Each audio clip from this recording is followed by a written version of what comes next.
Picture this. A garden in rural Hungary, 1937. A farmer named Ursabith has no money for fertilizer. The war is coming, the soil is tired, and her neighbor's crops are yellowing at the edges. But her tomato plants? They're shoulder height. The fruit is heavy, almost obscenely red. Her neighbors think she's made a deal with something. Her priest is suspicious.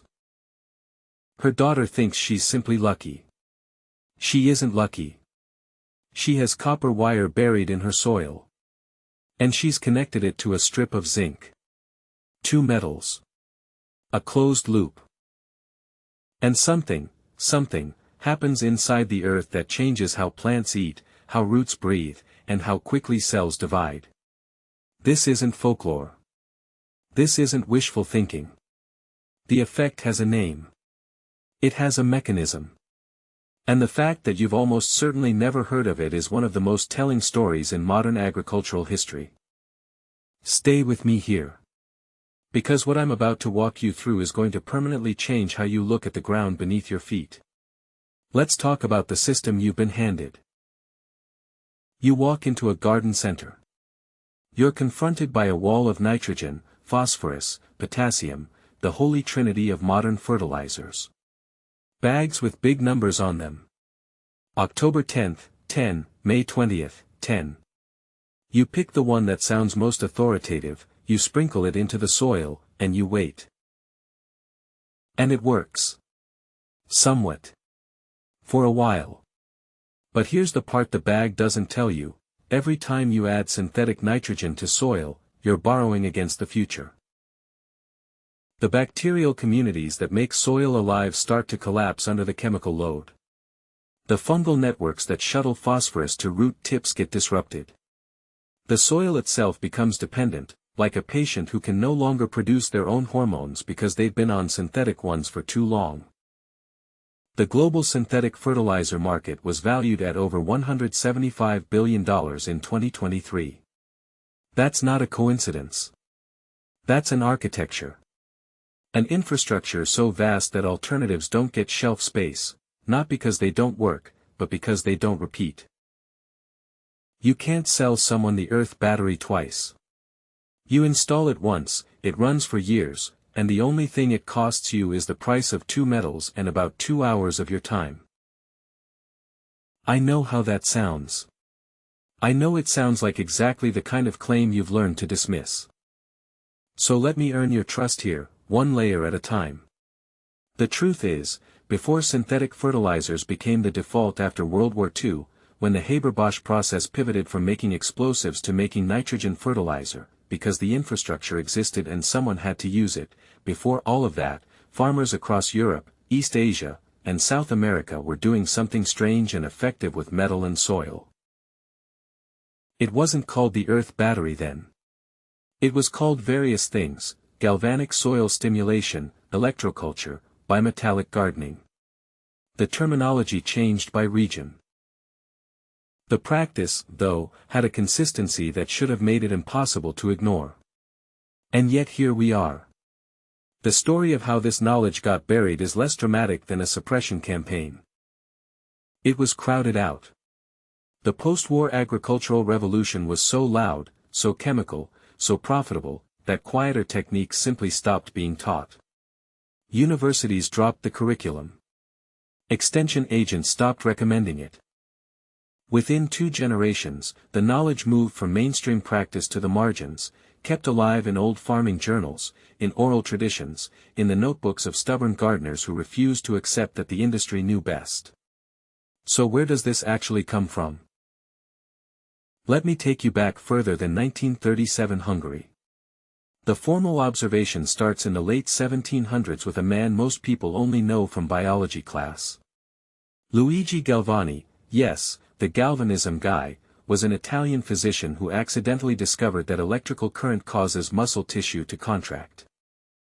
His nephew, Giovanni Aldini, took this further and demonstrated galvanic effects on plant tissue as early as 1803. But the agricultural application came from a different direction entirely. In the 1840s, a German agronomist named Karl Lindemuth began documenting what happened when he buried copper and zinc stakes in close proximity in garden beds, connected them with wire at the surface. His notes, largely written in German and never widely translated, describe accelerated germination, increased stem thickness, and what he called a vitality of color in leaf tissue that he couldn't attribute to soil chemistry alone. His explanation was incomplete. He didn't have the language for what was happening at the ionic level, but his observations were meticulous. The real scientific scaffolding came decades later. And it came from an unexpected direction: electrochemistry. Here's the mechanism, and I want you to understand this because it's the part that makes everything else make sense. When you place two dissimilar metals in a moist, mineral-rich environment, which is exactly what soil is, you create what electrochemists call a galvanic cell. Think of it like this: your soil is the ocean, and the two metals are islands made of different materials. The ocean connects them. Electrons want to flow from the more reactive metal, zinc, in the classic setup, toward the less reactive one, copper. That flow is tiny. We're talking microamps, not anything that would light a bulb. But microamps are precisely the language that living biological systems speak. Your nervous system runs on microamps. Your heart rhythm is governed by electrical gradients measured in millivolts.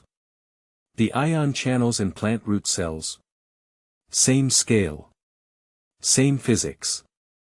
What happens in the soil around a galvanic cell is this: the slow, continuous release of electrons alters the electrochemical gradient in the rhizosphere. That's the zone of soil directly surrounding plant roots, typically the first 2 to 3 millimeters. This gradient shift does several things simultaneously. First, it increases the solubility of mineral ions already present in the soil. Iron, manganese, magnesium, nutrients that are often locked in soil because pH or oxidation state makes them chemically unavailable, become mobilized. The electrical gradient essentially unlocks the pantry. The food was always there. The plants just couldn't reach it. Stay tuned, because in a few minutes I'm going to show you exactly where to place your metals for maximum effect, and most people get this completely wrong. The second mechanism is even more surprising. The galvanic field appears to stimulate the activity of soil microorganisms, specifically, the electrogenic bacteria. These are bacteria that naturally generate and transfer electrons as part of their metabolism. Species like Geobacter and Schwannella are well documented in this regard, and they exist in virtually every garden soil on the planet. In the presence of a mild, steady electrical gradient, their activity accelerates. They process organic matter faster. They fix nitrogen more efficiently. They communicate with root tips through biochemical signals that trigger cell elongation and lateral root branching. Here's the what moment. Researchers at the University of Georgia published a study in 2019 showing that mild electrical stimulation of soil, in the microamp range, increased microbial biomass by up to 40% within 30 days. Not by adding anything. Not by changing the chemistry. Just by introducing a gentle, consistent electrical field. The Earth battery does this passively. Continuously. Without a power source. Without maintenance. It runs on the physics of dissimilar metals in a conductive medium, and it doesn't stop until the metals corrode through, which, with copper and zinc, takes years. Now here's where the skeptic in you, and I respect that part of you, genuinely, might say, okay, but if this is real, why isn't it everywhere? Why isn't this standard practice? Fair question. Let me answer it with a different question. Why did it take until 2012 for the WHO to officially acknowledge that ultra-processed foods were a distinct category of health risk? The evidence was there for decades. The delay wasn't scientific, it was structural. Industries that profit from complexity don't voluntarily move towards simplicity. The Earth battery has no patent potential. You can't trademark zinc and copper. You can't create a subscription service around two wires buried in the ground. There's no margin in it for anyone except you, the person growing the food. That's not a rant. That's arithmetic. Let me give you a more recent and very specific example that brings this out of the theoretical and into the verifiable. In the late 1990s, a French researcher named Justin Christofleau, who had been working on what he called electroculture since the 1920s, had his notebooks and protocols translated and published posthumously by a small press in Toulouse. The work had been dormant for 50 years. Christofleau had documented over 3 decades of field trials across dozens of crops in southern France. His average reported yield increase across all trials, between 30% and 65%, with the highest responses in root vegetables and fruiting plants. These aren't peer-reviewed journal numbers in the modern sense. But they're documented, systematic, and consistent in a way that demands engagement rather than dismissal. And when you overlay his empirical data with what we now know about galvanic chemistry and rhizosphere biology, every result he observed has a plausible, testable mechanism. That matters. Because a technique that works for reasons we now understand is not magic. It's just science that got lost.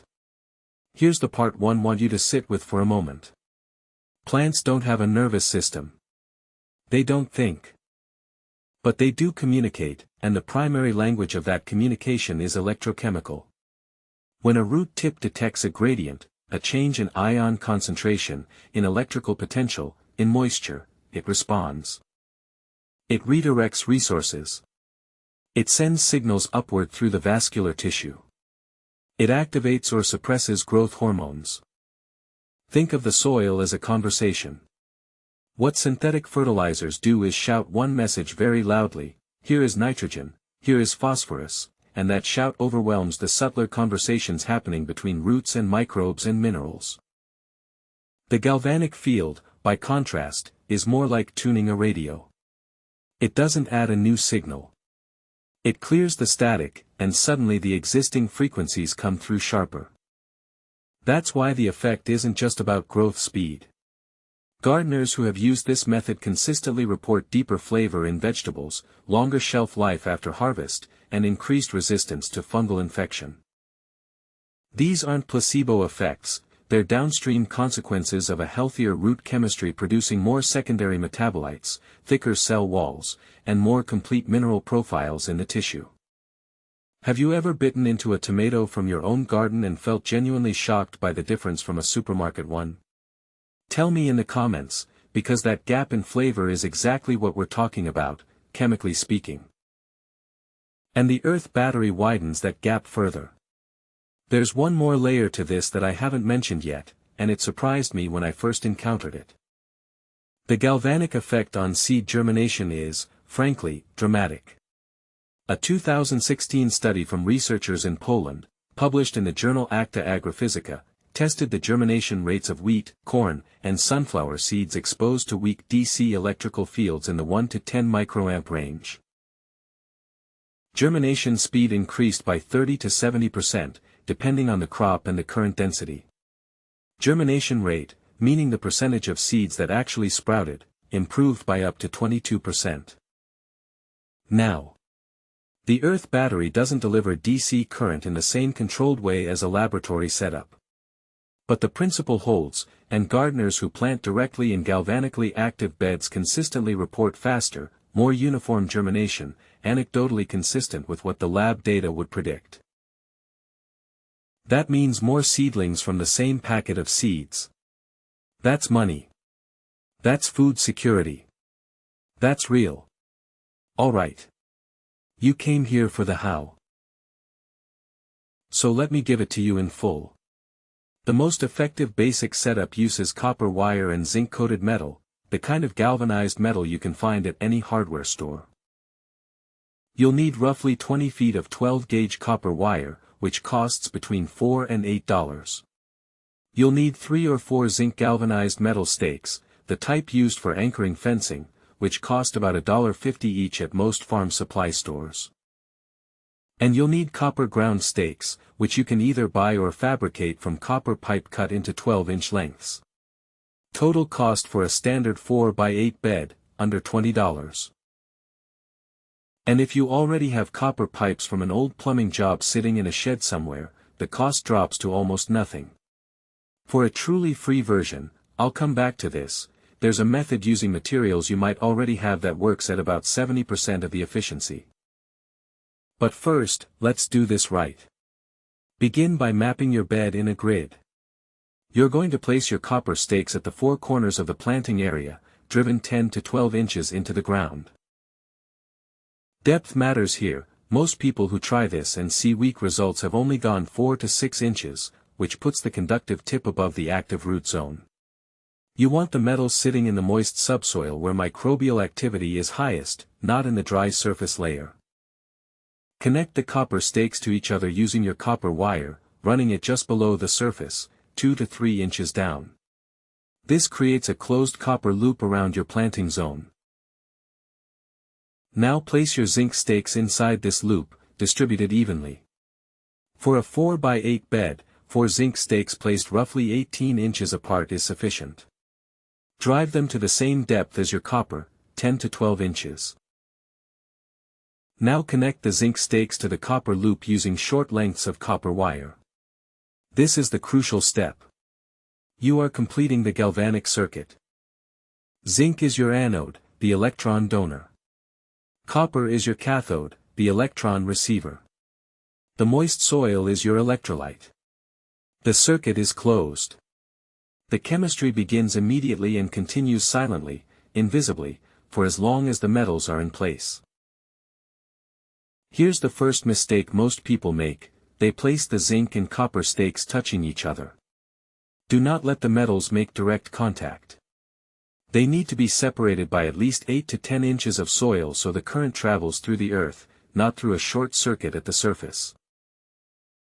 Direct contact collapses the gradient across the rhizosphere. It's the difference between a river flowing through a valley and a river blocked by a dam. The energy is there, but it's not moving where it needs to go. The second mistake, and this one is counterintuitive, is using treated or painted metal. Galvanized stakes work because the zinc coating is exposed and reactive. If you pick up metal stakes that have been painted or coated with anything other than zinc, you have a dead electrode. Check the label. It must say galvanized. And on the copper side, do not use plastic jacketed wire. The copper needs to be bare, or the insulation needs to be stripped from the portions buried in soil. For people gardening in raised beds with imported soil rather than native ground, your soil's conductivity matters. If you've built a bed with very high peat or coir content, materials that are naturally low in minerals and have poor ionic conductivity, the galvanic effect will be weaker. The fix is simple: add a small amount of agricultural gypite or even ordinary wood ash to the bed, which raises mineral ion concentration and dramatically improves soil conductivity. 2 cups of wood ash worked into the top 6 inches of a 4 by 8 bed is sufficient. For the free alternative I mentioned, old copper plumbing pipes as stakes, connected to clean galvanized fence staples using any bare wire. It's not elegant, but the physics don't care about elegance. Now for the experienced gardeners. There's an upgraded version of this setup that uses the principle of a stacked galvanic series, meaning you introduce a third metal that sits between zinc and copper in terms of reactivity. Iron is perfect for this. An iron stake placed between your zinc and copper elements creates what electrochemists call a galvanic series chain. Instead of a simple two-step reaction, you get a cascading gradient across 3 different potentials. In field tests done by French electroculture practitioners in the 1970s, the 3-metal setup showed approximately 15 to 20% greater effect than the 2-metal baseline, and this matches what the electrochemistry would predict. Use old iron rebar, not stainless, which is non-reactive, cut into 12-inch lengths, positioned midway between your zinc and copper stakes, connected to both via bare copper wire. The setup looks the same from above. Underground, the chemistry is richer. Climate adaptation: in dry climates, the galvanic effect weakens during drought because soil conductivity drops with moisture. Keep your setup activated by ensuring your planting area receives consistent moisture, not flooding, just consistent. In cold climates, the reaction slows significantly below 10 degrees Celsius, which is actually fine because your plants aren't in active growth mode anyway. The system essentially hibernates with the season and reactivates in spring. You don't need to remove anything. So, you've installed the setup. You've watered the bed. What happens now? Week 1 looks like nothing. And that's normal. The galvanic reaction is building its gradient, the microbial community is beginning to respond, and the roots of any existing plants are just starting to explore the newly activated zone. Do not dig anything up to check. Do not add fertilizer expecting to speed things up. Adding heavy nitrogen at this stage can actually overwhelm the subtle electrochemical signals you just worked to create. What you might notice in week 1 is slightly faster germination if you've sown seeds directly. Seeds that normally take 8 to 10 days begin to show cotyledons, the first tiny leaves, in 5 to 7 days. The emergence feels almost too eager. By week 2, the effects become visible in established plants. Leaf color deepens, moving from the yellow-green of mild nutrient stress toward a saturated, waxy dark green that comes from chlorophyll density. The stems thicken slightly at the nodes. New growth points appear, lateral shoots, extra flower buds, because the roots are now sending more auxins and cytokinins upward, hormonal signals that say, we have resources, expand. If something looks wrong in week 2, slight leaf curl, temporarily slowed growth, do not panic. This is the transition. The microbial community is reorganizing. The root chemistry is shifting.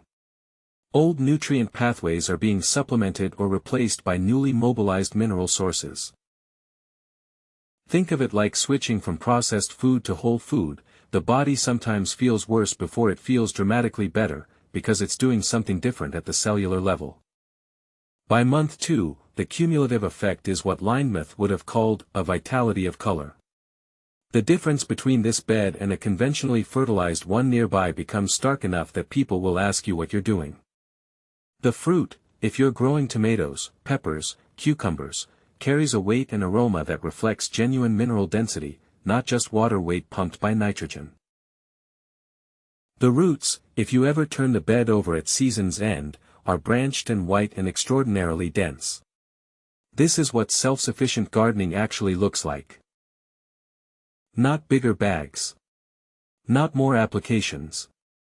Just a circuit, a gradient, and the intelligence of soil doing what soil has always known how to do when you stop interrupting it. I want to leave you with something that's been sitting with me since I first went down this rabbit hole. We live in an era that has convinced itself it invented agriculture. That before synthetic inputs and industrial seed breeding and GPS-guided tractors, people were just guessing, that the tomatoes were small and the harvests uncertain and the wisdom thin. But Lindemuth was documenting 30% yield increases in 1847. Christoflo was running field trials across southern France in the 1920s with no chemicals, no diesel, no corporate supply chain, and feeding people. Ursabith in 1937 Hungary grew tomatoes her priest thought were miraculous. The knowledge was real. It worked. And it didn't disappear because it failed. It disappeared because it was inconvenient to a system that needed you to keep buying. What you just learned today costs $20 in 2 hours. It will run silently in your soil for years. It asks nothing of you except that you believe, on some level, that the earth already has most of what your plants need, and that sometimes, the most powerful intervention is the one that makes the existing abundance more accessible. Share this with someone who told you that you need more fertilizer to grow better food. Because what they might actually need is 2 pieces of metal and a wire. I'll see you in the next one. And if you think this was the deepest the rabbit hole goes, wait until you see what ancient rice farmers in Japan were doing with bamboo and atmospheric electricity. Because we're only getting started, and what's coming next might be the strangest thing you've heard all year.